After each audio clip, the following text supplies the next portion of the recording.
मेरे प्यारे मित्रों नमस्कार। ध्यान ही जीवन है और जीवन ही परमात्मा है की राह में आप सभी का स्वागत है। आज हर मनुष्य सर्व सुविधा होने के बावजूद चिंतित और परेशान ही है और उसका कारण भी ज़्यादातर लोग जानते हैं कि यह क्षणभंगुर संसार और क्षणभंगुर धन दौलत से हमें वह सुकून, वह शांति और वह परमानंद जो एक बार मिले तो फिर वापस बिछड़ते नहीं है, वह आनंद इस संसार से नहीं मिलने वाला है। बहुत से मनुष्य साधक जन यह बात जानते भी है और एक ही आत्मज्ञान है, एक ही ऐसा धन है जो आत्म राम धन है, जिसे पा लेने के बाद फिर कुछ और मिले या न मिले हमारे जीवन में सदा सुख और परम शांति बनी रहती है। और इस आत्मज्ञान के लिए बहुत से साधक जन अपने हिसाब से प्रयत्न करते रहते हैं, पर फिर भी बहुतों को यह चीज़ अनुभव होता है कि उनके जीवन में कोई खास प्रगति नहीं हो रही है। तो इसके लिए सर्वप्रथम हमें आत्मज्ञान को जानना पड़ेगा। बहुत से लोगों को थोड़ा सा भ्रम रहता है। आत्मज्ञान एक स्वतः साध्य एक ऐसी स्थिति है जिसे साधना नहीं पड़ता है, वह स्वतः सिद्ध है। अगर जैसे मैं कहूँ कि यहाँ पे हर कोई आत्मज्ञान में ही स्थित जन्म लेता है, वह अपने आत्मा में ही, आत्मस्वरूप में ही जब जन्म लेता है तब अपने आत्मस्वरूप में स्थिर ही रहता है, पर वह उसकी स्थिति जो है धीरे धीरे बिछड़ जाती है। एक मैं रूपी अहंकार का एक मैं रूपी भ्रम जन्म ले लेता है और वह अपने इस आत्म स्वरूप को, आत्म स्थिति को बिसर जाता है।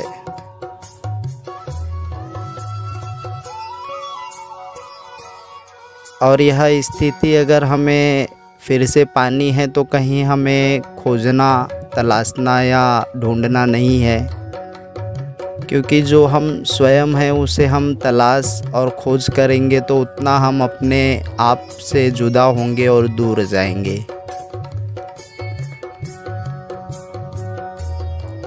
तो यह कैसे उपलब्धि हो,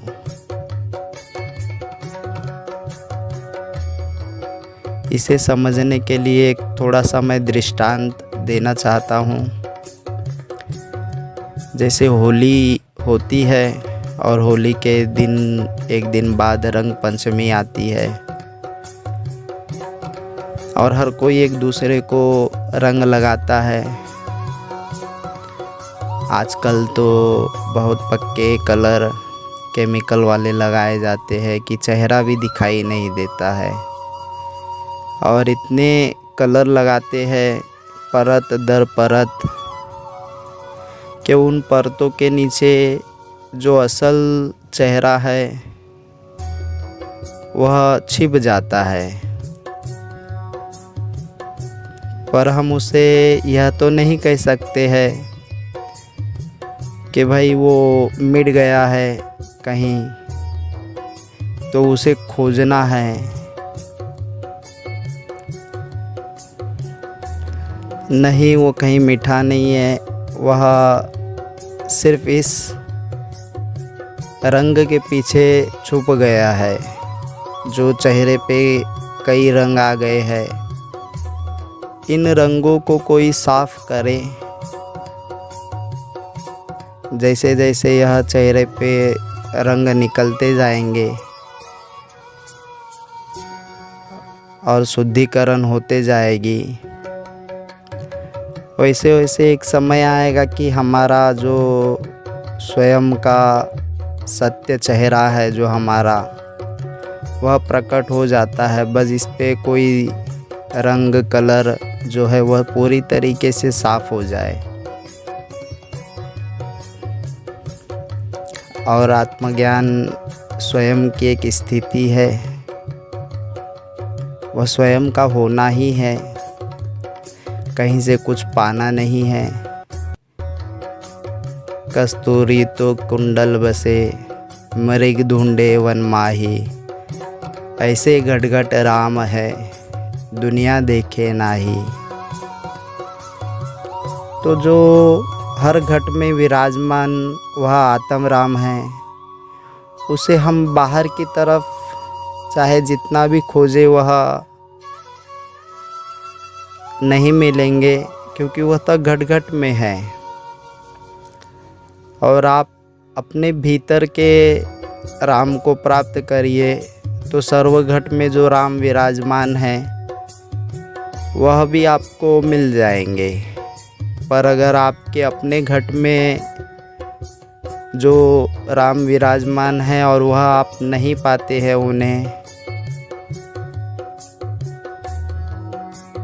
उन्हें अगर आप नहीं जान पाते हैं, तो यह संसार एक जगत ही दिखाई देगा।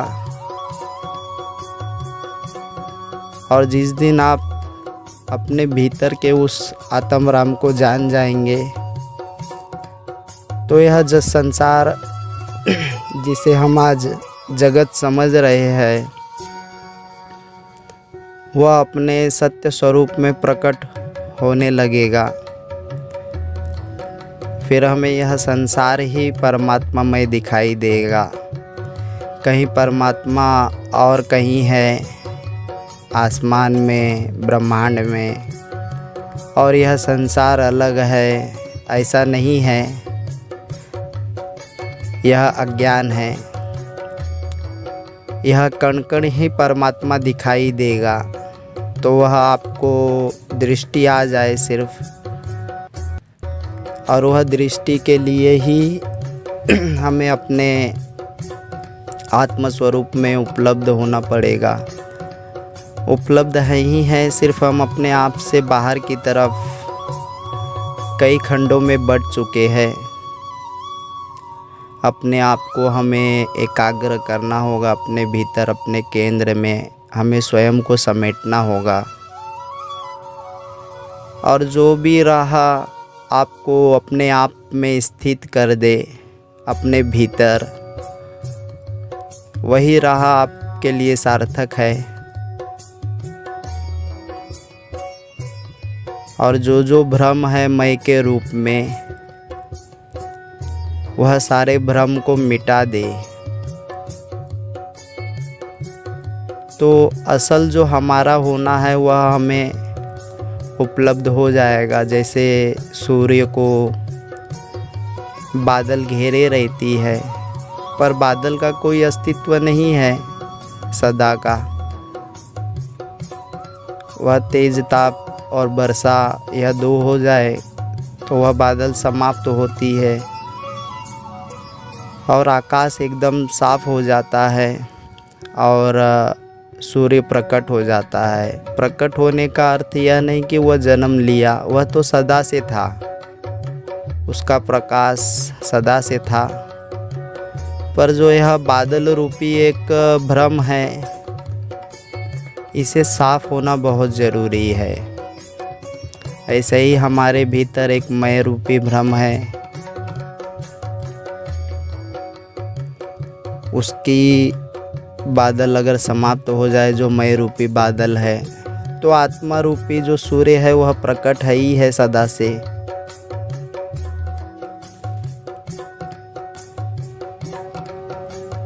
अनंत राह है, जो भी राह आपको अपने भीतर पहुंचा दे। चाहे आप नाम भी जपे, भक्ति करें, तो यह सारी राहें आपको अपने भीतर ही पहुंचाएगी, क्योंकि भक्ति का भी जो मूल केंद्र है वह समर्पण ही है। अगर आप कितना ही नाम सुमिरन करें, कितनी ही पूजा पाठ करें, और अगर फिर भी आपके जीवन में समर्पण नहीं है, तो आप अपने इष्ट की भक्ति को उपलब्ध नहीं हो पाएंगे। और जैसे ही यह समर्पण आता है अपने इष्ट के प्रति हर पल में, तो मनुष्य अपने आप में स्थित हो जाता है, क्योंकि फिर उसे कुछ बचता नहीं करने के लिए। हम बाहर की तरफ तब तक दौड़ते हैं जब तक हमें दिखाई देता है कि मुझे ये करना है, मुझे यह बनाना है, अभी यह कमतरता है हमारे जीवन में।